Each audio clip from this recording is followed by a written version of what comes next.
대한민국 최고의 수영 선수를 꼽으라면 아마 대부분 큰 이견 없이 박태환 선수를 떠올리실 것 같습니다. 사실 박태환 선수의 활약 이전까지만 하더라도 모든 사람들이 편견을 갖고 있었죠. 동양인은 신체적 한계로 인해서 국제대회에서는 결코 좋은 성적을 거둘 수 없다라는 것이 일반적으로 가지고 있었던 사람들의 상식이었습니다. 하물며 올림픽 금메달은 꿈도 꾸지 못하는 일들이라고 생각을 했습니다. 하지만 박태환 선수는 모든 사람들의 예상을 뒤엎고 2008년 베이징 올림픽 400m와 1500m 두 종목에서 금메달을 차지합니다. 이 밖에도 세계선수권 대회, 아시안 게임 등에서도 우승을 거두면서 국제 수영대회 그랜드슬램을 달성하게 됩니다. 많은 전문가들은 우리나라에서는 현재는 물론 앞으로도 박태환 선수 정도의 활약을 할 수 있는 선수는 찾기가 힘들 것이다 라고들 말을 합니다. 이러한 박태환 선수에게도 당연히 슬럼프와 위기가 있었습니다. 박태환 선수는 2004년 아테네 올림픽에 당시 최연소 국가대표로 출전을 하게 됩니다. 하지만 어린 나이에 큰 대회에 출전을 했고 너무 긴장한 탓인지 예선 첫 번째 대회에서 그만 부정 출발을 하고 맙니다. 올림픽에서 부정 출발은 곧바로 실격 처리가 되기 때문에 박태환 선수는 처음으로 출전한 올림픽에서 제대로 된 레이스 한번 펼쳐보지 못한 채 결국 대회를 끝마치고 말았던 거죠. 당시 그의 나이가 15살이었습니다. 15살 소년이 받아들이기에는 적지 않은 충격이었습니다. 경기장에서 나오자마자 화장실로 달려가서 무려 2시간 동안을 오열했다고 합니다. 이후로도 그는 한동안 자신의 이 실수를 받아들이지 못하고 힘들어하고 있었습니다. 이때 낙심한 박태환 선수를 다시 일으켰던 것은 바로 그의 어머니가 남긴 짧은 메시지였습니다. 아들, 이제 그만 잊어버려. 실수는 누구나 하는 거란다. 하지만 실수가 곧 실패는 아니야. 한 번의 실수 때문에 네가 여기에서 모든 것을 포기한다면 넌 앞으로 실패한 인생을 살게 될 거야. 어때? 스스로에게 실수를 만회할 수 있는 기회를 주는 것이. 그것이 실수를 잊고 더 나은 모습으로 성장할 수 있는 기회의 원동력이 될 거야. 실제로 박태환 선수는 어머니가 남긴 이 짧은 메시지를 듣고 다시 힘과 용기를 얻었다고 합니다. 그리고 슬럼프를 극복할 수 있었던 것이죠. 오히려 자신이 실패했던 그 자리, 출발 훈련에 집중을 했고 그 결과 세계 정상급 선수와 견줄 만한 좋은 출발 기록을 보유하게 되었습니다. 이러한 능력으로 국제대회, 큰 대회들에서도 계속 승승장구할 수가 있었던 것이죠. 독일의 철학자 괴테가 이런 말을 했습니다. 인간의 실수야말로 인간을 진정으로 사랑스럽게 만든다. 누구나 실수하고 실패를 경험합니다. 그 자체가 문제가 될 수는 없습니다. 그리고 그 실수와 실패가 한 인간의 삶 전체를 완전히 주저앉히거나 무너뜨릴 수는 없다라는 거예요. 중요한 것은 무엇입니까? 실수와 실패 이후의 반응입니다. 실수하게 되고 실패를 만났을 때 그 다음에 어떻게 대처하느냐가 정말 중요하다라는 거예요. 그것을 어떻게 해석하고 그것을 통해서 내 삶을 어떻게 조망할 것인가가 관건이다라는 것이죠. 이때 보이는 반응들을 통해서 누군가에게는 실패가 인생의 걸림돌이 되기도 하고 또 다른 누군가에게는 그 실패가 그 사람의 디딤돌이 될 수도 있다라는 거예요. 이런 실수와 실패의 모습들은 오늘을 살아가는 우리에게도 비일비재하게 나타나는 모습들입니다. 우리는 연약하기 때문에 또한 어리석기 때문에 실수합니다. 그 실수가 반복되고 쌓일 때 커다란 실패로 이어지는 경우들도 있습니다. 이런 일들이 우리의 삶에 자주 일어나지 않았으면 좋겠지만 현실은 조금 다릅니다. 여전히 우리는 매일의 삶 속에서 실수하고 그 실수로 인하여서 큰 실패들을, 뼈아픈 실패들을 경험하는 것이죠. 중요한 것, 말씀드린 것처럼 반응입니다. 해석하고 대처하는 것이 중요하다라는 거예요. 하나님의 백성들은 이러한 실수와 실패 앞에 어떻게 반응해야 합니까? 어떻게 해석하고 대처해야 합니까? 본문을 통해서 주시는 지혜가 우리에게 큰 은혜와 도움이 될 것입니다. 이스라엘은 아이성 전투에서 큰 실수와 실패를 겪었습니다. 먼저는 이 통전적인 영역에서의 실패가 있었죠. 한 사람의 범죄가 아닌 이스라엘 자손 전체의 범죄가 그들 가운데 나타납니다. 정탐꾼부터 지도자 여호수아까지 모든 영역에서의 오판, 선택에 있어서의 실수가 나타났습니다. 그리고 이러한 모습들은 실제 전투에서의 큰 뼈아픈 패배로 직결되죠. 3,000명의 병사가 아이성으로 올라갔습니다. 적들의 반격으로 퇴각하게 되었고 소중한 36명의 목숨을 잃게 되었습니다. 가나안 땅에서의 첫 번째 실패, 패배였어요. 동시에 여호수아가 모세의 뒤를 이어 이스라엘의 지도자가 된 이후에 맛보게 된 첫 번째 패배이기도 했습니다. 여호수아는 크게 절망했을 겁니다. 여리고성의 기적과도 같은 승리가 불과 며칠 전이었는데 그 감동이 채 가시기도 전에 치명적인 패배를 경험하게 된 거예요. 어떻게 불과 며칠 만에 이런 일이 일어날 수 있겠는가라는 당황스러움이 있었을 겁니다. 정탐꾼들을 보낸 것도, 그들의 보고를 듣고 결정을 한 것도, 그들에게 공격 명령을 내린 것도 모두 여호수아였습니다. 그는 아마도 이 자신의 판단과 결정을 끊임없이 복귀하면서 후회하고 가슴 아파하고 혼란스러워했을 것이 분명합니다. 결정적으로 가장 여호수아가 가지고 있었던 큰 답답함은 무엇입니까? 원인을 알 수가 없었다는 거예요. 겉으로 봤을 때는 크게 잘못된 것이 없어 보였기 때문입니다. 어디에서부터 어디까지 뭐가 잘못됐는지 사태 파악조차 제대로 되고 있지 않은 상황이었습니다. 그럼에도 불구하고 오늘 우리가 함께 읽었던 이 본문을 보면 여호수아가 자신의 실수와 실패 앞에 대처하는 이 반응들이 나쁘지 않습니다. 아니, 지혜롭습니다. 그의 현명함이 나타나고 있는 것들을 보게 됩니다. 큰 패배 앞에서 여호수아가 보였던 지혜로운 반응 두 가지로 정리하겠습니다. 실패 앞에서 여호수아가 보였던 지혜로운 반응 첫 번째는 그는 하나님께서 자신을 낮추셨을 때 그대로 낮아졌다라는 겁니다.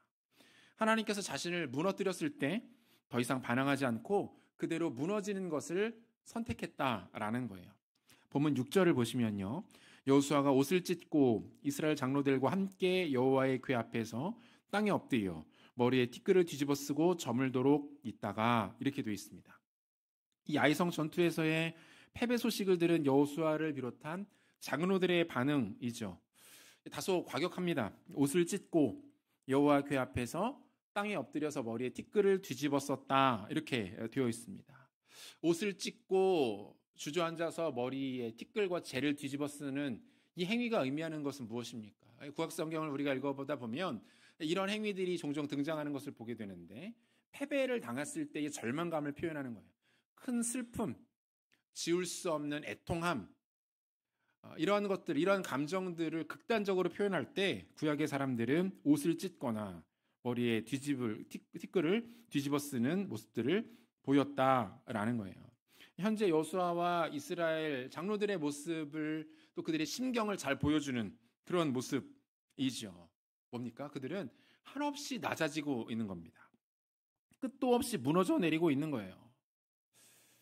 아마 혹자는 어떻게 이 모습을 보면서 이렇게 생각할 수도 있습니다. 지도자답지 않은 모습이다. 이럴 때일수록 리더십이 더 마음을 굳세게 하고 중심을 잡고 견디고 흔들리지 말아야 되는 것 아니냐. 무너져 내릴 것이 아니라 참고 견디면서 백성들에게 희망을 주고 긍정을 이야기해야 되는 것 아니겠냐. 그럴듯한 주장입니다. 전혀 틀린 말 아니죠. 하지만 적어도 지금은 아닙니다. 큰 패배를 만났고 하나님께서 이스라엘 백성들과 여호수아를 한없이 낮추시는 이 상황에서 여호수아와 지도자들의 선택은 지혜로운 선택이었다라는 거예요. 하나님께서 그 백성들을 의도적으로 주저앉히실 때가 있습니다. 무너뜨리고 넘어뜨리실 때가 있다라는 거예요. 우리는 이 또한 하나님의 방법임을 잊어서는 안 됩니다. 하나님께서 새로운 일을 다시 시작하실 때에 종종 사용하시는 방법이 바로 이것이기 때문입니다. 어떻게 하십니까? 모든 것을 다 무너뜨리시고 멸망시키시고, 하지만 이것이 끝이 아니죠. 처음부터 다시 하나님께서 일하시는 겁니다. 하나님의 섭리적인 재창조가 시작되는 거예요.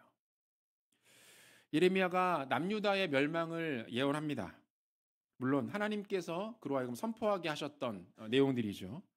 유다는 바벨론에 의해서 멸망을 당하게 될 겁니다. 우리 모두는 바벨론에 포로가 되어 끌려갈 겁니다. 이 모든 것은 하나님께서 하시는 일입니다. 그러므로 겸손하게 순종하셔야 합니다. 예레미야가 외쳤어요. 유다의 왕에게 이 메시지가 좋게 들렸을 리가 없습니다. 왕이 좋아하는 말만 골라서 했던 거짓 선지자들과 얄팍한 정치인들도 이 예언에 동의할 수 없었습니다. 그들은 예레미야를 바벨론의 앞잡이로 몰아갔습니다. 감옥에 가두었어요. 웅덩이에 던져 넣었습니다. 그 누구도 예레미야를 통해서 선포되어지는 하나님의 뜻에 주목하지 않았고 귀를 기울이지 않았습니다. 뭡니까? 교만한 거죠.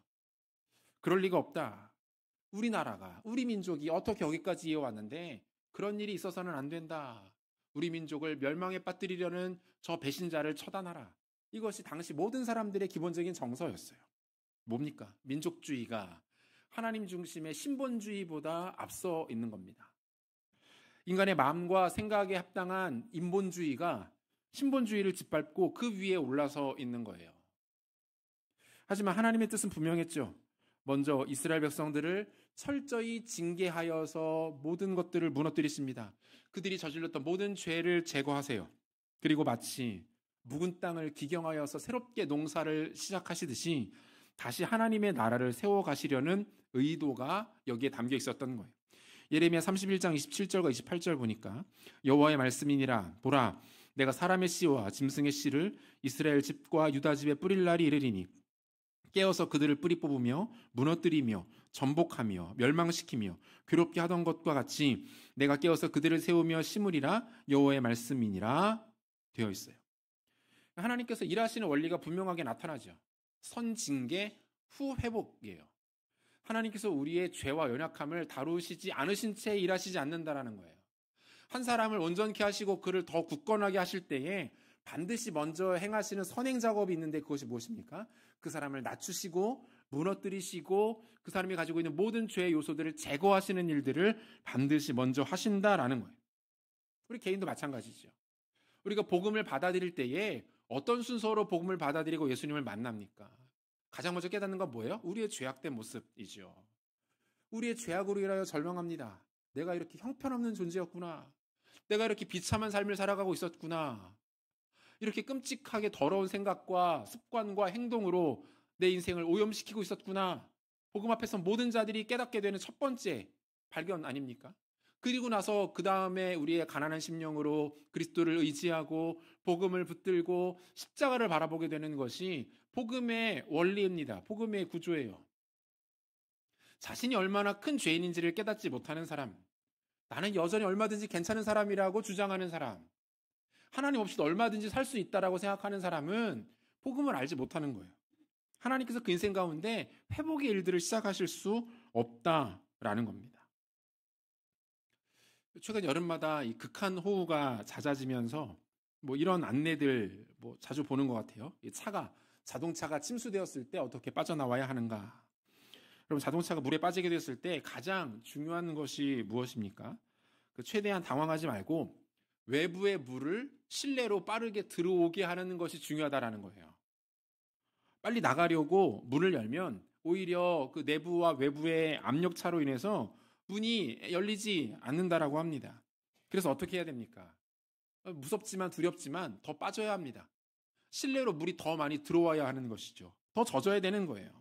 그래서 내부와 외부의 그 물높이가 약 30cm 이하까지 좁혀지게 되었을 때 그때는 문이 쉽게 열리게 된다. 그리고 나서는 안전하게 탈출할 수 있다라는 거예요.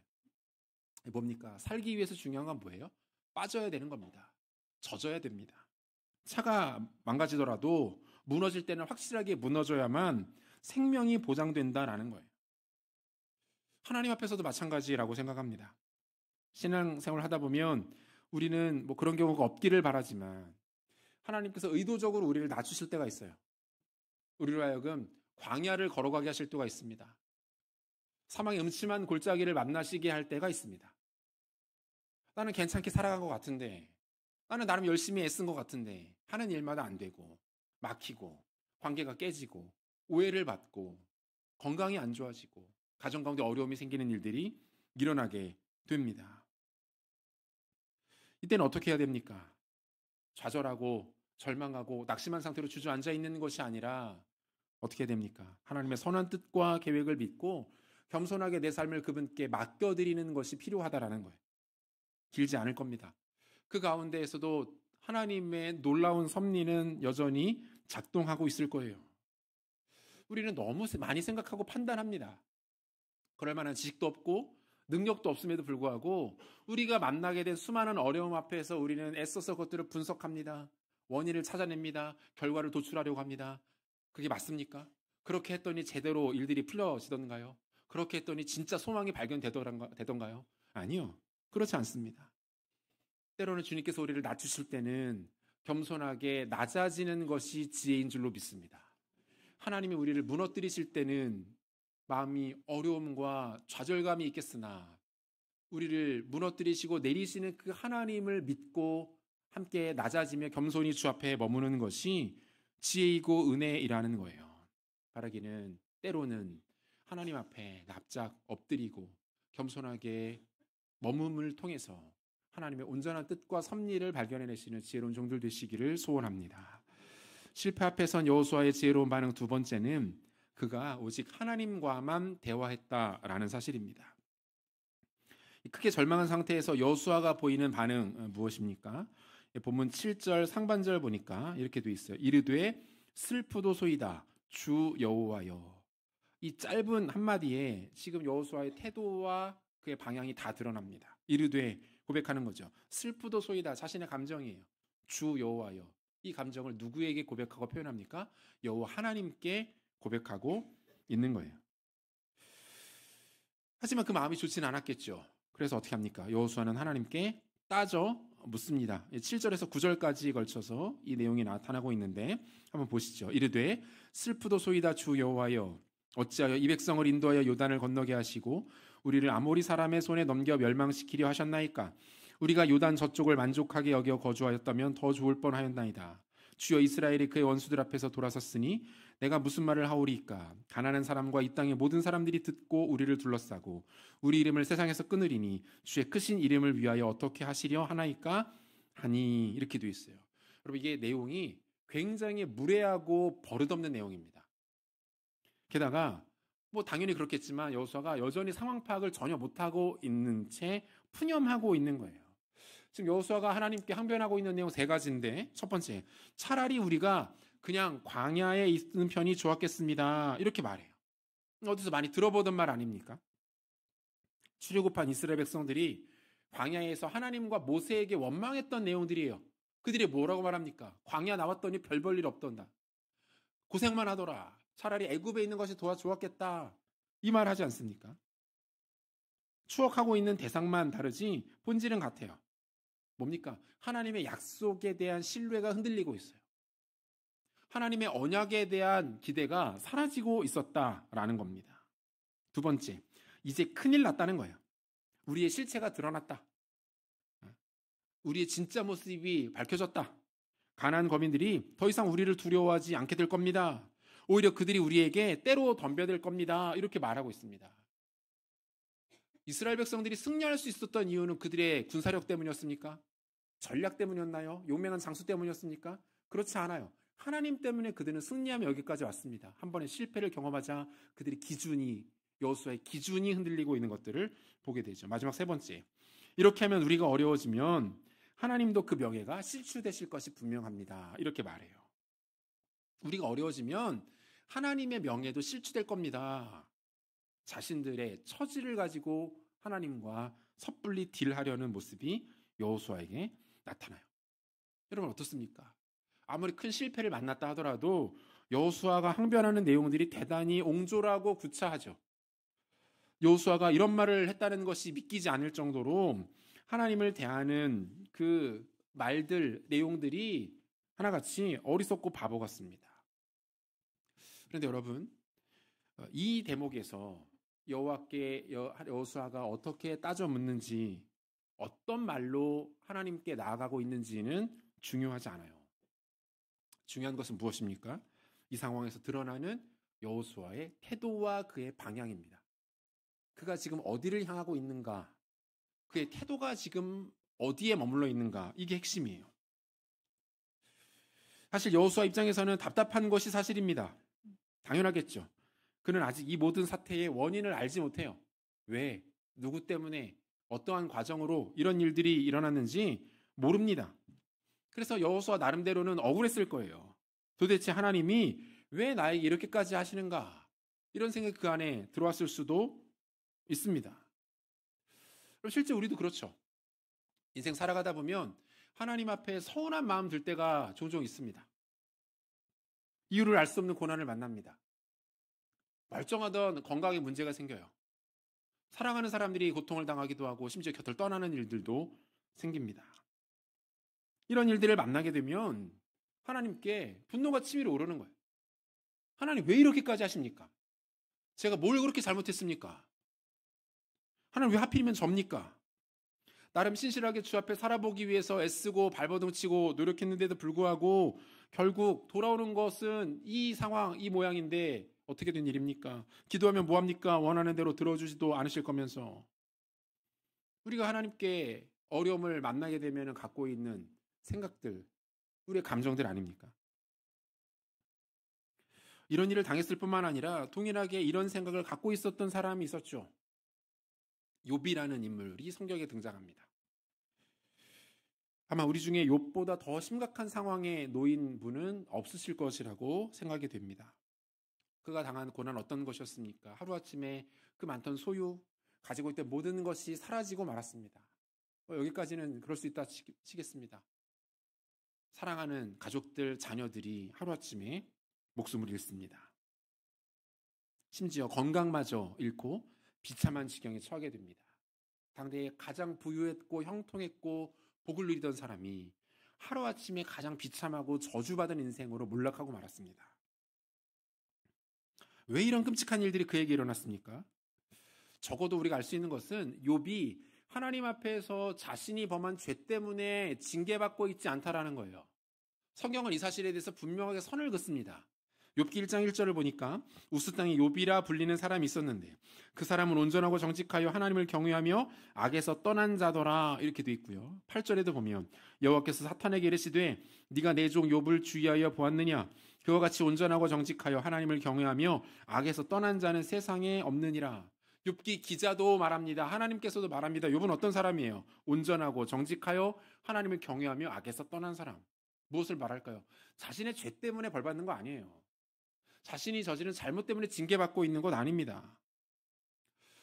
여러분, 재밌는 사실은 성경을 읽는 우리들은 압니다. 모든 이 전말을 다 알죠. 욥기 1장을 읽은 독자들은 욥에게 어떠한 이유로 어떤 과정을 통해서 이런 일들이 일어났는지를 압니다. 그리고 우리는 그것을 바탕으로 짐작해 볼 수도 있는 거예요. 아, 하나님이 이런 목적으로 하셨구나. 여기에 담겨있는 하나님의 의도와 뜻은 이런 것이구나. 해석하면서 생각해 볼 수 있는 거죠. 그래서 우리는 비교적 욥기에 대해서 쉽게 결론 내립니다. 인생 가운데 고난이 찾아온다. 하나님께서 함께 하신다. 고난을 통해서 힘들지만 결국은 이겨내게 하신다. 결국에 더 번성하게 하신다. 힘들지만 믿음으로 이겨내면 큰 복을 받는구나. 여러분, 욥기 결론은 이렇게 내려져서는 안 돼요. 그리고 이러한 결론은 욥 입장에서는 너무 짜증나는 결론인 거예요.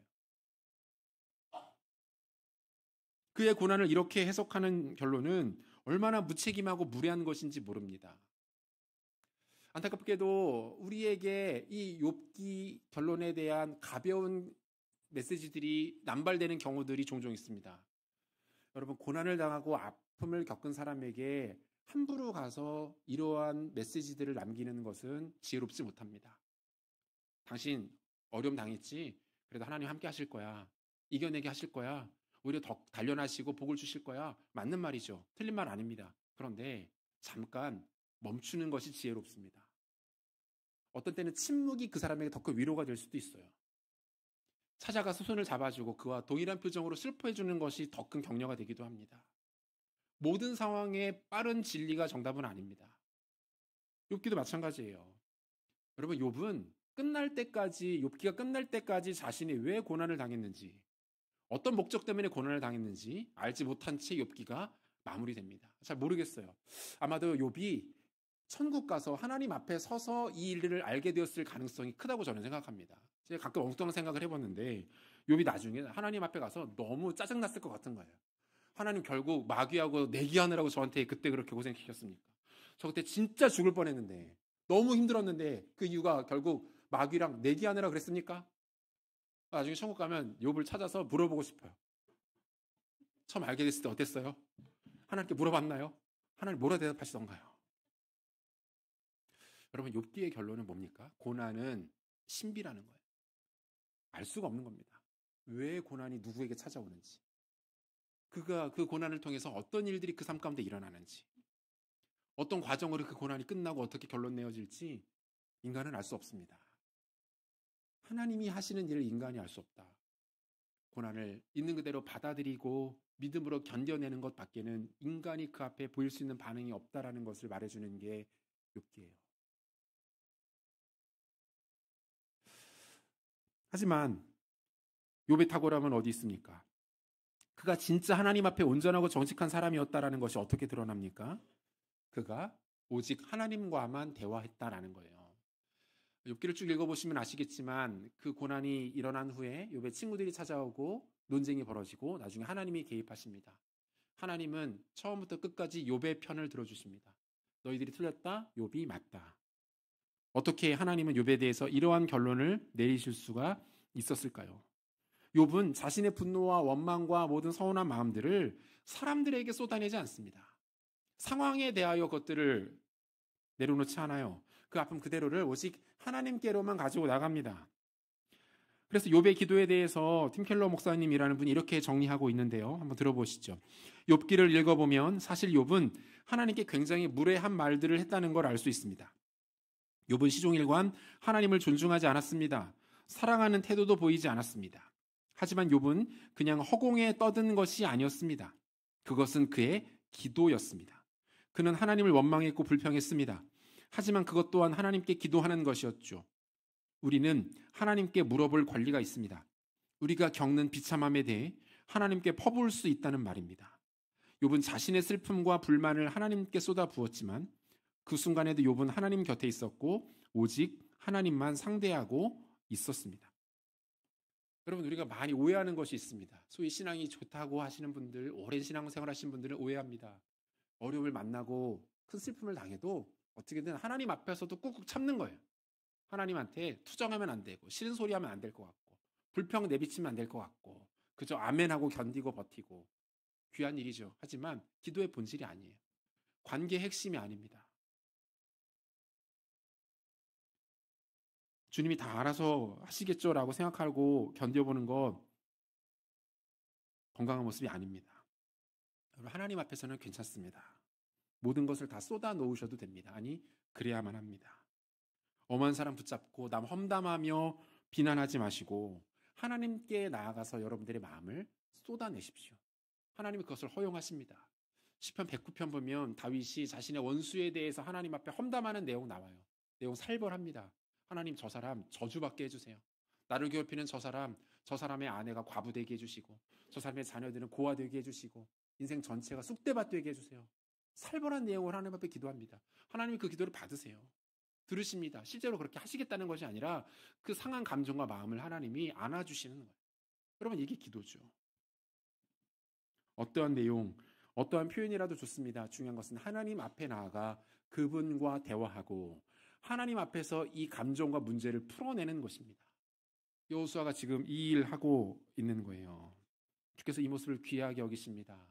그리고 그러한 인생 가운데 하나님은 그 마음을 헤아리시고 고난과 위기를 견뎌내며 돌파할 수 있는 힘을 주신다라는 거예요.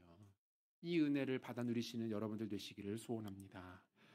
이처럼 하나님 앞에 겸손하게 엎드려서 하나님과만 대화하며 소통한 여호수아에게 하나님은 사건의 모든 전말들을 보여주시죠. 본문 10절과 11절입니다. 여호와께서 여호수아에게 이르시되 일어나라, 어찌하여 이렇게 엎드렸느냐. 이스라엘에 범죄하여 내가 그들에게 명령한 나의 언약을 어겼으며 또한 그들이 온전히 바친 물건을 가져가고 도둑질하며 속이고 그것을 그들의 물건들 가운데 두었느니라 라고 되어 있어요. 그래서 그 11절을 잘 보면 이스라엘이 범죄하여 언약을 어겼으며 물건을 가져가고 속이고 도둑질하며 속이고 이렇게 하여 고 접속사를 통해서 이스라엘의 악행이 병렬 구조로 나열되고 있는 것을 볼 수 있는데요. 원어 성경 보면 이 접속사가 이제 외감이라는 히브리 단어가 사용되는 것을 볼 수 있습니다. 이 외감이라는 히브리 단어는 무엇과 그리고 이런 접속사의 성격도 갖고 있지만 무엇도 모자라서 심지어 이런 뜻의 부사로도 사용이 된다는 거예요. 그래서 이 문장을 이 외감이라는 단어를 부사로 적용해서 해석을 해보면 이 의미가 훨씬 더 강조됩니다. 이런 뜻이에요. 언약을 어기는 것도 모자라서 온전히 바친 물건을 가져갔고 심지어 도둑질하며 속이고 그것도 모자라서 그것을 자신들의 물건들 가운데 두었다. 하나님의 진노가 더 선명하게 드러나죠. 하나님께서 그와 함께 강조하시는 것이 무엇입니까? 보면 12절 하반절 내가 다시는 너희와 함께 있지 아니하리라. 13절 하반절 네 원수들 앞에 능히 맞서지 못하리라. 뭡니까? 하나님께서 여호수아와 이스라엘의 지도자들에게 뭐라고 말씀하시는 거예요? 너희 가운데 이번 일과 같은 교만함과 불순종, 하나님을 경외하지 않음이 반복된다면 내가 다시는 너희와 함께 있지도 않을 것이고 당연히 너희는 원수들을 능히 상대하지 못하게 될 것이다 라고 말씀하고 있는 거예요. 가나안의 정복은 그쳐지게 될 것이다. 이러한 불순종과 이러한 교만함이 다시 한번 반복된다면 가나안의 전진은 여기서 끝이 나게 될 것이다. 이렇게 경고하고 계시는 거예요. 여러분 잘 보세요. 커다란 실패가 있었습니다. 이 실패는 이스라엘에게는 징계였어요. 아픔이었죠. 하나님께서 그 징계의 이유에 대해서 설명해 주고 계십니다. 이러한 일들이 너희 가운데 있었어. 뒷부분에 보면은 그 해결책까지 말씀해 주시죠. 그리고 이러한 일이 너희들 가운데 재발되었을 경우 다시 일어나게 되었을 경우의 상황에 대해서도 경고하시죠. 지금 하나님 이스라엘 백성들에게 뭐 하고 계신 겁니까? 용서하고 계시는 거예요. 그들에게 기회를 주십니다. 우리가 어린 자녀들 키워봐서 다들 아시죠? 자녀들 잘못하면 야단칠 때 어떻게 합니까? 야단을 치고 심지어 체벌을 한 후에 아이가 알아들을 수 있도록 설명합니다. 이게 중요하다고 하죠. 너 이러이러한 것 때문에 잘못한 거야. 너 이러이러한 일 때문에 엄마가 화낸 거야. 너 이런 일 때문에 지금 매 맞은 거야. 앞으로도 이렇게 하면 안 돼. 다시는 그러지 마. 아이가 잘못한 내용들에 대해서 정확하게 이야기해주고 그 일이 반복되었을 때 생겨나게 될 일들에 대해서도 따끔하게 경고를 해줍니다. 왜 이렇게 하는 겁니까? 왜 이렇게 아이를 대하죠? 내가 아이의 부모거든요. 아이가 저지른 실수나 실패가 무엇이든지 그 아이가 내 자녀거든요. 하나님께서 지금 이스라엘 백성들에게 이 반응 보이고 계시는 거예요. 실패를 통해서 교훈을 받게 되고 그 교훈이 제도가 되어서 재발을 막을 수 있다면 그 실패는 충분히 의미가 있는 것이 된다는 거예요. 1912년 4월 14일 2200명의 승객과 승무원을 태우고 영국을 떠나 미국 뉴욕으로 향하던 타이타닉호가 북대서양에서 침몰하는 사고가 있었습니다. 이 사고로 1514명이 목숨을 잃었어요. 인류 역사에 남을 만한 아주 처참한 끔찍한 사고였죠. 이 사고는 많은 사람들에게 큰 충격을 줌과 동시에 안전에 대한 근본적인 경각심을 갖도록 했습니다. 사고 이후 국제사회에서 재발을 막기 위한 다양한 논의와 노력들이 이어졌고 해양 안전과 관련된 철저한 법규와 제도들이 만들어지기 시작했습니다. 선박의 구조에 대한 내용들, 구명보트 및 구명조끼와 같은 승객 안전에 대한 규제들, 항해와 통신에 대한 규정과 긴급 상황을 대비한 다양한 사전 훈련과 대비책들이 본격적으로 정비되고 강화되었고 이때 만들어진 내용들이 100여 년이 지난 지금까지도 전 세계적인 스탠다드로 통용되고 있다라는 거예요. 물론 실수와 그로 인한 실패를 정당화할 수는 없습니다. 하지만 중요한 건 무엇입니까? 실패 이후에 그것을 어떻게 바라보고 해석하고 대처하는가. 그 다음에 그 실패 이후에 어떠한 결정들을 내리는가, 어떠한 입장을 취하는가는 또 다른 문제일 수 있다라는 것이죠. 사랑하는 성도 여러분, 하나님 앞에 서 있는 우리 또한 동일합니다. 우리가 어떤 실수, 어떤 실패를 저지르더라도 한 가지 확실한 것은 하나님과 우리의 관계가 깨어지거나 변질되지 않습니다. 그럼에도 불구하고 우리는 하나님의 자녀 백성이고 그분은 우리의 아버지와 왕이 되어주십니다. 하나님은 우리의 인자하고 공의로운 아버지이시기 때문에 반드시 우리를 책망하실 거예요. 꾸짖고 필요하면 체벌하실 수도 있습니다. 하지만 그것이 끝은 아닙니다. 또다시 일어설 수 있는 기회를 주십니다. 그 기회를 붙드는 것이 지혜입니다.